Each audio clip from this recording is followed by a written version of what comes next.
Hello friend, कैसे हो। आज का टॉपिक पॉलिटी में द एग्जीक्यूटिव का नेक्स्ट पार्ट। इसका फर्स्ट क्वेश्चन देखते हैं कि प्रधानमंत्री के संदर्भ में निम्नलिखित कथनों पर विचार कीजिए। तो पहले खुद से करने का प्रयास करिए। अब स्टार्ट करते हैं।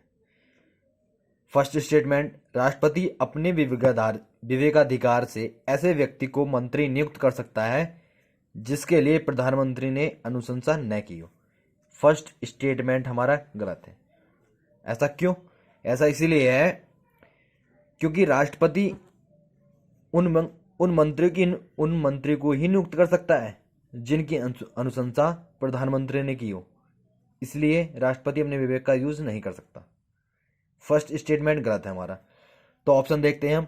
जहां भी फर्स्ट स्टेटमेंट है हमें बताना है कि सही नहीं है। सही कौन सा नहीं है? तो हमारा पहला स्टेटमेंट सही नहीं है। नेक्स्ट स्टेटमेंट देखते हैं।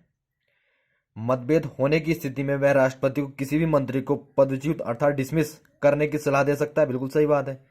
यदि प्रधानमंत्री की किसी मंत्री से नोकझोंक होती है तो प्रधानमंत्री किसी भी मंत्री को डिसमिस कर सकता है। ये इसके अंदर पावर है। इसलिए स्टेटमेंट सही है हमारा सेकंड। नेक्स्ट स्टेटमेंट, वह अपने पद से त्यागपत्र देकर मंत्री परिषद को भंग कर सकता है। बिल्कुल सही बात है। प्रधानमंत्री अपने त्यागपत्र यदि त्यागपत्र या उसकी मृत्यु से यदि उसकी मृत्यु हो जाए तो मंत्री परिषद स्वयं ही भंग हो जाती है। लेकिन यदि किसी मंत्री की मृत्यु हो जाए या त्यागपत्र दे दे तो उससे मंत्री परिषद पर कोई फर्क नहीं पड़ता है। उसे भरने के लिए एक प्रधानमंत्री स्वतंत्र होता है। इसलिए थर्ड स्टेटमेंट भी सही है। तो हमारा कौन सा स्टेटमेंट सही है? गलत कौन सा स्टेटमेंट है? Only one. तो स्टेटमेंट हमारा ऑप्शन ए सही रहेगा। नेक्स्ट क्वेश्चन,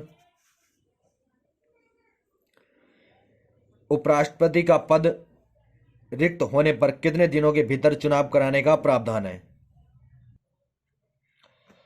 तो एक बार क्वेश्चन फिर से रिपीट करता हूं कि उपराष्ट्रपति का पद रिक्त होने पर कितने दिनों के भीतर चुनाव कराने का प्रावधान है? 6 मास, 2 मास, 3 मास, कोई समय सीमा निर्धारित नहीं है। तो पहले खुद से करने का प्रयास करें। अब स्टार्ट करते हैं। देखा, उपराष्ट्रपति के चुनाव के लिए कोई समय सीमा नियत नहीं की गई है। इसलिए हमारा डी ऑप्शन करेक्ट है। आर्टिकल 68(2) में यदि उपराष्ट्रपति पद रिक्त होता है तो उसे शीघ्र भरने के लिए कहा जाएगा, ना कि उसके लिए कोई समय सीमा है। उसके लिए कोई समय सीमा नहीं नियत नहीं की गई है। नेक्स्ट क्वेश्चन, उपराष्ट्रपति के संबंध में निम्नलिखित में से कौन सा कथन सही है? इसे राज्यसभा में निर्णायक मत देने का अधिकार नहीं है। इसे राज्यसभा की कार्यवाहियों में मतदान का अधिकार नहीं है। यह राज्यसभा का निर्वाचित सभापति होता है। इनमें से कोई नहीं। तो पहले खुद से करने का प्रयास करिए।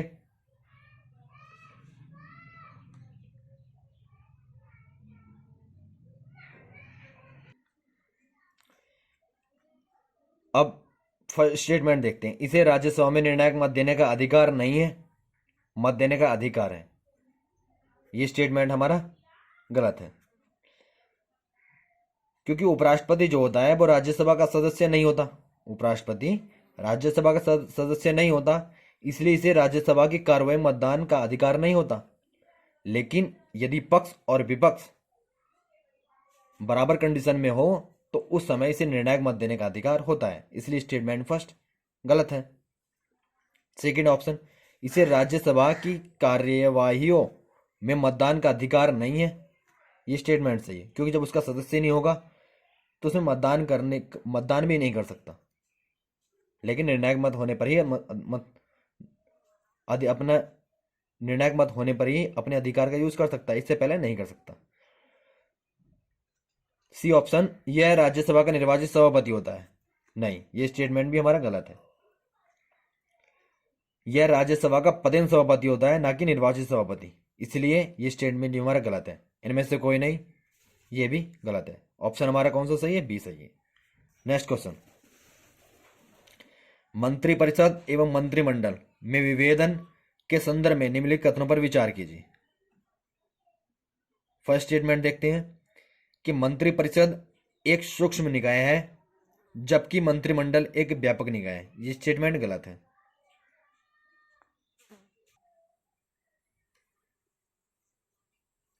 ये पहला स्टेटमेंट हमारा गलत है। अब इसके बारे में बात करते हैं थोड़ा सा। मंत्रिपरिषद, मंत्रिपरिषद जो है एक बड़ा निकाय है। इसमें 60 से 70 मंत्री होते हैं, 60 या 70 मंत्री होते हैं इसके अंदर। लेकिन मंत्रिमंडल, मंत्रिमंडल एक लघु निकाय है, छोटा निकाय है, जिसमें से 15 से 20 मंत्री होते हैं। मंत्रिपरिषद में यदि हम मंत्रिपरिषद की बात करते हैं तो मंत्रिपरिषद में कैबिनेट मंत्री, राज्य मंत्री और उप मंत्री होते हैं। लेकिन यदि हम बात करते हैं मंत्रिमंडल की तो मंत्रिमंडल में केवल कैबिनेट मंत्री होते हैं और वह केवल मंत्रिपरिषद का भाग होता है। सेकंड स्टेटमेंट, सरकारी दायित्वों को पूरा करने के लिए मंत्रिपरिषद एक निकाय के रूप में कार्य नहीं करती है। यह स्टेटमेंट हमारा सही है। इसका कारण यह है क्योंकि ये सरकारी कार्य हेतु एक साथ बैठक नहीं करती, क्योंकि इसका कोई सामूहिक कार्य नहीं है।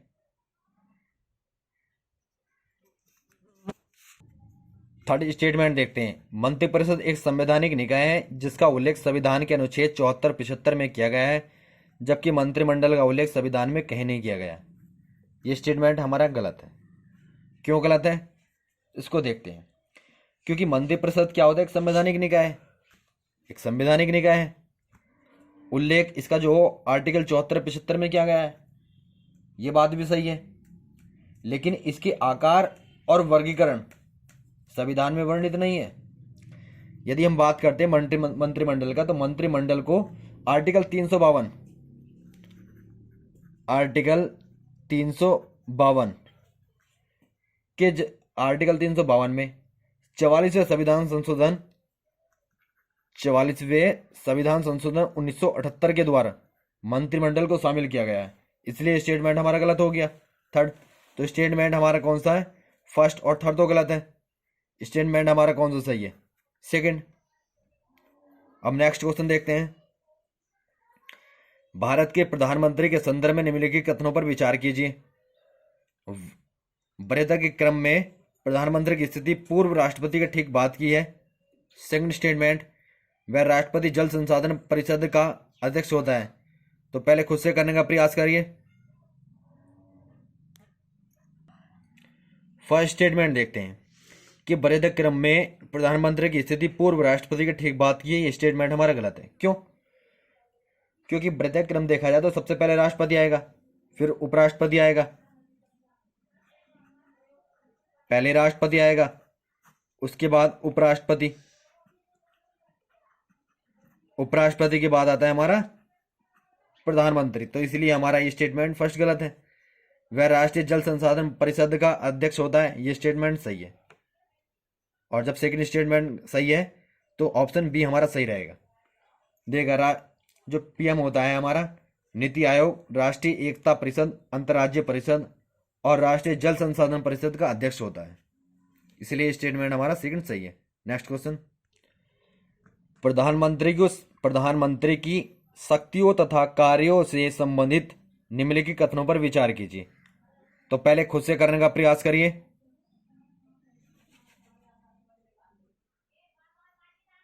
अब स्टार्ट करते हैं।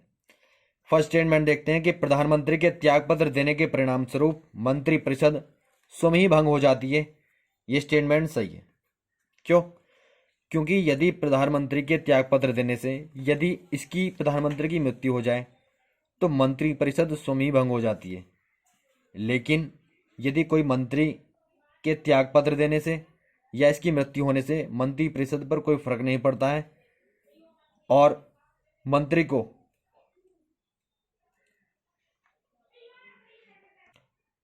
नियुक्त करने के लिए प्रधानमंत्री स्वतंत्र है। इसलिए फर्स्ट स्टेटमेंट सही है हमारा। सेकंड स्टेटमेंट, चुनाव आयुक्त संघ लोक सेवा आयोग के अध्यक्ष की नियुक्ति के बारे में प्रधानमंत्री द्वारा राष्ट्रपति को परामर्श दिया जाता है। बिल्कुल सही स्टेटमेंट है। चुनाव आयुक्त हो, यूपीएससी, भारत का महान्यायवादी, नियंत्रण भारत का नियंत्रक एवं महालेखा परीक्षक, जिसको क्या कहते हैं, चुनाव आयुक्त, वित्त आयोग के अध्यक्ष सदस्य, इनकी नियुक्ति जो होती है वो प्रधानमंत्री की परामर्श करने के बाद ही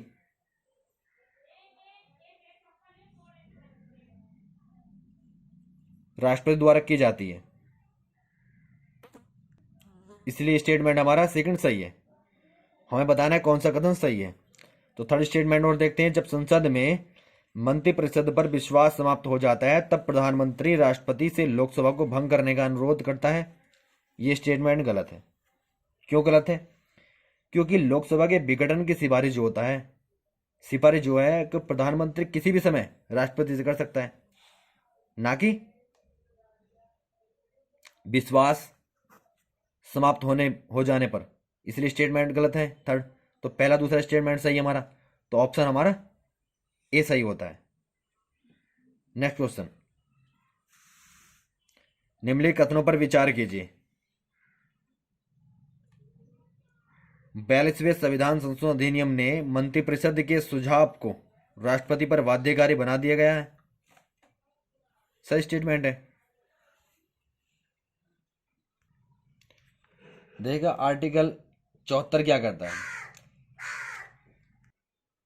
देखिएगा आर्टिकल 74 क्या कहता है कि आर्टिकल 74 राष्ट्रपति को सहायता और सलाह देने के लिए एक मंत्रिपरिषद होगी जिसका प्रधान प्रधानमंत्री होगा और राष्ट्रपति मंत्रिपरिषद के परामर्श के अनुसार ही कार्य करेगा। यदि राष्ट्रपति चाहे तो एक बार प्रधानमंत्री से एक बार मंत्रिपरिषद से पुनर्विचार करने के लिए कह सकता है, लेकिन मंत्रिपरिषद द्वारा भेजने पर राष्ट्रपति को उस पर अपनी सलाह व उसके अनुसार कार्य करना पड़ेगा और मंत्री द्वारा राष्ट्रपति को दी गई सलाह की जांच किसी भी न्यायालय द्वारा नहीं की जा सकती। इसलिए फर्स्ट स्टेटमेंट हमारा सही है। सेकंड स्टेटमेंट, ऐसा मंत्री जो किसी एक सदन का सदस्य है दूसरे सदन की कार्यवाही में भाग नहीं ले सकता। ये स्टेटमेंट हमारा गलत है। क्यों? एक मंत्री जो संसद के किसी एक सदन का यदि सदस्य है, चाहे वो राज्यसभा का या लोकसभा का हो, जिस सदन का वह सदस्य है उसमें ही उसे बोलने और उसमें ही कार्यवाही में भाग लेने का अधिकार है, उसे दूसरे सदन की कार्यवाही में भाग लेने का अधिकार नहीं है। इसलिए स्टेटमेंट हमारा गलत है। तो ऑप्शन कौन सा सही रहेगा हमारा? फर्स्ट। नेक्स्ट क्वेश्चन, निम्नलिखित कथनों पर विचार कीजिए। तो पहले खुद से करने का प्रयास करिए।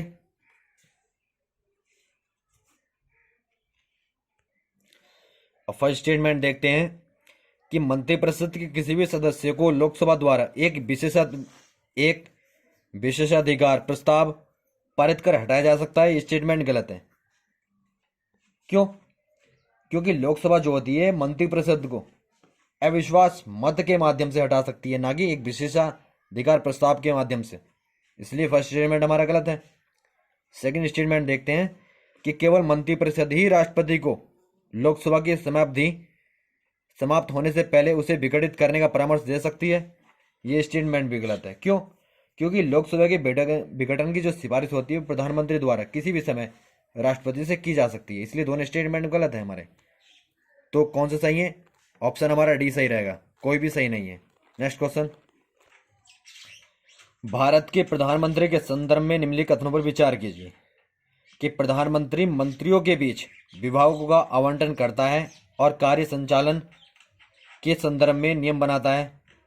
सेकंड स्टेटमेंट, वह संघ लोक सेवा आयोग के अध्यक्ष व सदस्यों की नियुक्ति करता है। तो पहले खुद से करने का प्रयास करिए। अब स्टार्ट करते हैं कि भारत के प्रधानमंत्री के बारे में बात करते हैं कि प्रधानमंत्री मंत्रियों के बीच विभागों को आवंटन करता है। विभागों के बीच आवंटन तो करता है,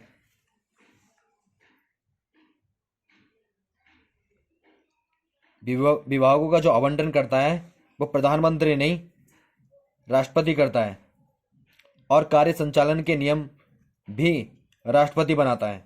इसलिए फर्स्ट स्टेटमेंट हमारा गलत है। फर्स्ट स्टेटमेंट को एक बार फिर से देखते हैं कि प्रधानमंत्री मंत्रियों के बीच विभागों का आवंटन तो करता है लेकिन कार्य संचालन के संदर्भ में जो नियम बनाता है वो राष्ट्रपति बनाता है। इसलिए स्टेटमेंट हमारा फर्स्ट गलत है। सेकंड स्टेटमेंट देखते हैं कि प्रधानमंत्री यूपीएससी अर्थात संघ लोक सेवा आयोग के अध्यक्ष व सदस्यों की नियुक्ति करता है। नियुक्ति जो करता है वो राष्ट्रपति करता है, लेकिन प्रधानमंत्री के परामर्श से ही करता है, इसलिए स्टेटमेंट ये भी गलत है हमारा। तो दोनों के दोनों स्टेटमेंट गलत है, तो डी ऑप्शन हमारा सही रहेगा। नहीं तो न तो वन और न ही सेकंड स्टेटमेंट सही है। नेक्स्ट क्वेश्चन, केंद्रीय मंत्रिपरिषद के संदर्भ में निम्नलिखित कथनों पर विचार कीजिए। तो पहले खुद से करने का प्रयास करिए। अब स्टार्ट करते हैं। यह सामूहिक रूप से राष्ट्रपति के प्रति उत्तरदायी होता है।